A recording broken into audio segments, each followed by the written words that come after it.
This lecture will turn to the younger generation after the Impressionists and the difficulty they had breaking into this new world that the Impressionist exhibitions had created.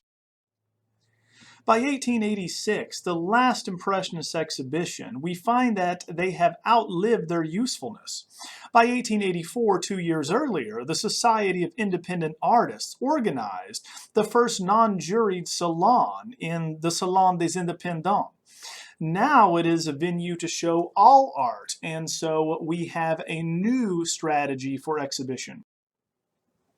Now, thanks to Durand-Ruel, we have the dealer-critic system established, whereby dealers would buy large numbers of paintings from relatively unknown artists, then hire critics to write positive reviews for these up-and-coming artists, and finally sell their works at highly inflated prices. Paul Durand-Ruel was the quintessential art dealer who made the Impressionists wealthy, so wealthy that they no longer even needed to exhibit. This leads to the art market today, where works regularly go for over $100 million. In the 1880s and 1890s, the younger generation felt quite demoralized by this cutthroat competition, which they saw rightly as unfair in this dealer-critic system. Paul Cézanne, for instance, would retreat to his native Provence to be supported by his family. Paul Gauguin would escape all the way to French Tahiti, and Vincent van Gogh famously would shoot himself. None of these artists sold more than a handful of paintings, and all died virtually unknown. Now, turning to Georges Seurat, we have an artist who exhibited at the very last Impressionist exhibition in 1886. There were, in fact, 246 works at that exhibition. But the most discussed work by far was by a young 26-year-old, who unfortunately would die young at 31. Georges Seurat. In his most famous work, painted shortly before his death, The Sunday Afternoon on the Island of Le Grand Jatte, we have a work that is exhibited in the last Impressionist exhibition in 1886. The subject is also like the Impressionists. This is a massive life-size painting in the Chicago Art Institute that shows us the leisurely activities of the bourgeoisie as they are lounging on this island nicknamed the Big Bowl, Le Grand Jatte, in the middle of the Seine on a Sunday afternoon. The painting resembles Impressionism by way of the leisurely activities of the bourgeoisie, but now we have different social classes, and it is massive. No longer is it a few feet, but instead it is a 6 by 9 feet. Now, the entire painting is made up of tiny, uniform dots of color or pigment, right, known as chromoluminarianism by Seurat, whereby he is attempting to break down, using optics and color theory, the way in which we perceive color at a distance. Thus, there is no black and shadows, if you look carefully. Instead, we have a range of blues, oranges, violets, and greens, right? So these complementary colors can be found in shadow, showing how vibrant they are instead of dull. Now, this is always going to blend in the eye at a distance. Using as his starting point a base color, he then uses a local color such as green and then breaks it down with touches of blue, dark green, light green, and orange, thus showing us how we actually perceive the world with his very meticulous approach. The critic Felix Finian referred to this as Neo-Impressionist, as he has gone beyond the Impressionists with their random choppy brushwork and came up with something wholly scientifically new. In his preparatory studies for the work, one can see how he conceived of and separated these various hues, starting with a basic base color like dark green, then breaking that down to its constituencies of violets, light greens, oranges, yellows, much like the standing couple and the woman with the parasol and the monkey on the leash. Now, this is a much more systematic and scientific method of paint application than had been used by the Impressionists with their random daubing technique, leaving things sketched and unblended. Instead, the effect of this very deliberate division of hues is going to be one of stable symmetry and a grid-like pattern that's going to be imposed on a scene that is very similar to the subjects used by the earlier Impressionists. So we find that the effect is one of a fixed approach to this Sunday afternoon scene, not a fleeting moment awkwardly cropped and seen at an oblique angle, but a classical composition where we can lay over it a grid where the figures all conform to their sections of the composition, and it gently rolls out from, again, the left and to the right, as far as these couples and figures lounging out on the side and the banks of the Seine. Instead of the aloofness of the Impressionist asymmetrical paintings, this seems frozen, like the paintings of Chauvel that were impressed upon Seurat and his pictorial majesty. So we have something that is classicizing and permanent. But Seurat's arguably is anti-utopian. There are plenty of utopian paintings of the day. The Dream of Happiness and the Golden Age are two great examples of this, with individuals in a blissful, perfect union, outside of the worries about class and money. This idealized monument to modernity seems timeless and ideal, much like a classical frieze. Therefore, Seurat is often compared to the Panathenaic frieze that we have on the Parthenon. It would be the British physicist Ogden Rood in his Modern Chromatics of 1881 that states that to achieve an optical mixture of paint that sent out light rays of different colors would then fuse in the eye. In other words, this new type of color theory stated that you could separate out colors and they would come together as you look at them, thus giving you a greater luminosity than the traditional pigment mixture would be possible to do. The interweaving of complementary colors in the shadows had been known since Delacroix.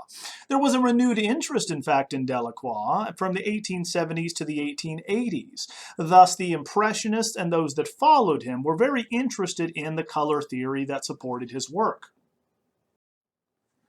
Now, Charles Blanc was another color theorist who wrote that the color combinations that appear most beautiful are those that are in harmony, thus juxtaposing similar intensities of analogous colors, such as green or blue, and by balancing contrasting ones would give us a new type of chromatic unity.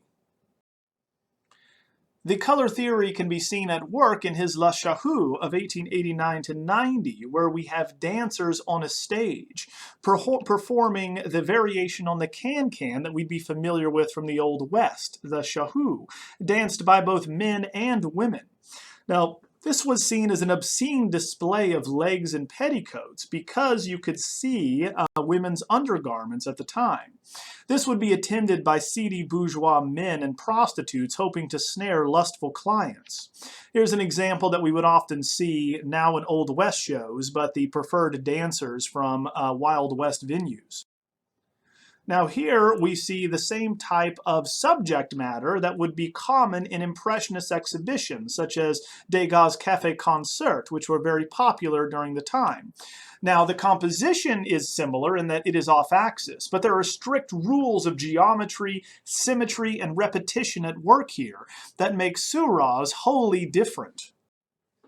In fact, the repetition of folds, the symmetry and sameness of the dancer's legs, combined with the same palette of the yellow, orange, and rust brown, are all meant to give a very particular or elicit a very particular emotion.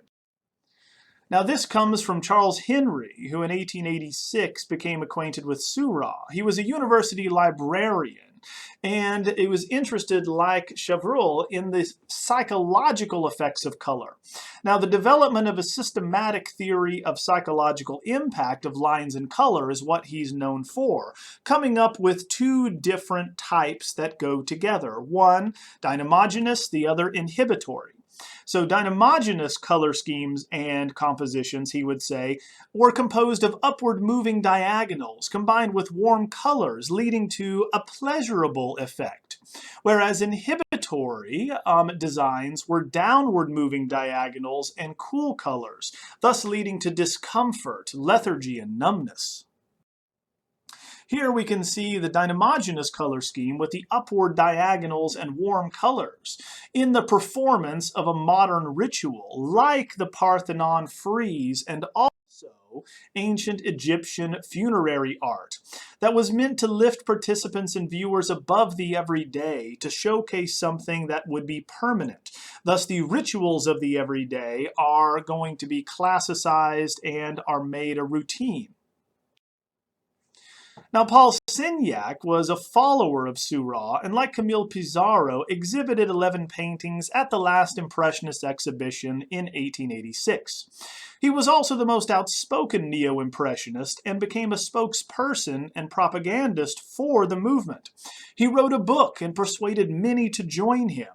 Politically, he was an anarchist and believed that the government was harmful. Instead, he believed for universal justice for all, and thus saw pointillism as a utopian dream. Here in his gas holders at Clichy, we're going to have the most original subject of the Neo-Impressionists. We have a rusted gas tank in the Parisian suburbs that stores gas for the city's streetlights, arguably a very ugly subject. Now, this modern industrial landscape was shown in earlier Impressionist works, but it was often hidden in the background, as you can see here with Impression Sunrise by Monet. These were incidental elements, steamboats, telegraph poles, etc., that were not meant to distract from the natural beauty even of the urban landscape. Now they are the focal point. This is the equivalent of an industrial landscape that we saw in earlier 18th century English journals being criticized, the subjects being weeds and rusted gas tanks. But these bright and beautiful colors are not dreary. The blues, oranges, yellows, and greens have the same vibrancy as other earlier Impressionist works. Now, it has the same political message, interestingly enough, as Courbet's Stonebreakers, but it is not shown in such a pitiful, monochromatic fashion. Instead, it's heroizing the working class like Millet. We can in fact see the testimony of heroic labor here with the blue smocks and blue pants of the workers hung out to dry on a picket fence. Thus, the harmonious utopian message here would be the natural world, unspoiled by industry, where everyone works together, thus the tenets of anarchy. In his Pleasures of Summer, we also can see this type of utopian view of the world, whereby people are going to be playing skittle, are going to be feeding their babies, or reading, or dancing here. Painters are going to be off near the sea while ships come in. This is going to be where all figures are in harmony and interacting, thus classes are going to be erased. Now, Camille Pissaro exhibited with the Impressionists as noted and shared Signac's political views of social justice. He would concentrate on rural life away from landscapes and would instead have an idealized view of the countryside. Labor in peace and harmony would be his subject. Here in Picking Apples at Oragny in 1888, we can see a man and three women who are gathering apples in an apple orchard here in a very old-fashioned way, lacking industrial machinery. They are contented peasants like the realists or the naturalists, but the bright colors reflect the harmony of this shared task of harvesting by all. Therefore, labor here is not a chore, but instead an act of social cooperation. Now, Neo-Impressionism is going to bring a new vibrancy and a new color theory, now for political aspirations that go far beyond that of the Impressionists, who did not foreground their political beliefs.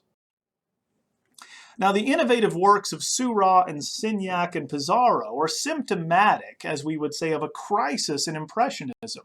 By the mid-1880s, there are doubts about the validity of actually capturing reality or modernity. Monet, in fact, would develop from objectivity to subjectivity, calling attention more and more to the personal vision of reality, that there was no knowable, objective version of reality, and instead appearance would depend on exterior circumstances, such as light and atmosphere, the different times of the day, and the viewer's perception. By the 1890s, he began multiple studies of objects from different times of the day, in different seasons, and in different weather. Here we have his Rouen Cathedral series from early afternoon until early evening, showing that even something as solid as the edifice of a building, a facade, would dissolve as different circumstances are presented. So nothing is solid and stable. His first of these series would be 30 canvases outside of his home in Giverny, and this would be his Haystack series. It took him 2 years to complete it. In this series, we see haystacks surrounding his home at different times of the day and in different seasons, from spring to winter. And so we can see how the object itself, the physical nature, is going to change and dissolve in these atmospheric changes.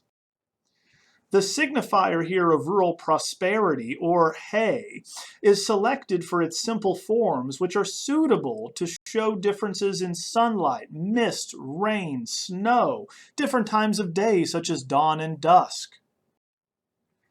Now, in May 1891, we have the first ever solo exhibition of 15 of these haystack canvases. No longer do we require individual attention in looking at one painting, but now we're seeing the importance of form and substance over content, which paves the way for 20th century non-objective painting. In other words, it's less about the subject of the haystack and more about the experience of looking at them together. The aesthetic here is more important than the documentary nature. The orderly treatment is unlike his earlier brushwork that differentiates texture with different surfaces. So he uses different brushstrokes to try to evoke different textures from, of course, the hay in the summer versus snow in the winter. This coincided and is conceived of as a composer with different keys, tempos, and rhythms, much like we saw earlier with Whistler's paintings, that also are going to rely heavily upon this musical component. So not surprisingly, we find Monet befriends Whistler, and so we have an analogy here between painting and music continuing. A similar development happens with Edgar Degas, who, after achieving financial independence with his deal with Duane-Ruel in 1881, begins to shift his subjects in content, which is the theme of women grooming and the privacy of their own bedrooms. The shift is from theatrical, whereby we have the subject aware of the spectator, such as in a ballet, to the absorptive, where the subject is unaware of the spectator, much like a voyeur. Now, he exhibited these at the last Impressionist Exhibition in 1886. Here with the tub, we have a toilette, or a woman bathing with a sponge. The counter as well to our right has grooming tools. Now, before the advent of widespread indoor plumbing, people would gather together water in jugs and then pour it over themselves in a shallow basin. So this is how most people bathed. This is the opposite, interestingly enough, of Ingres' display nudes.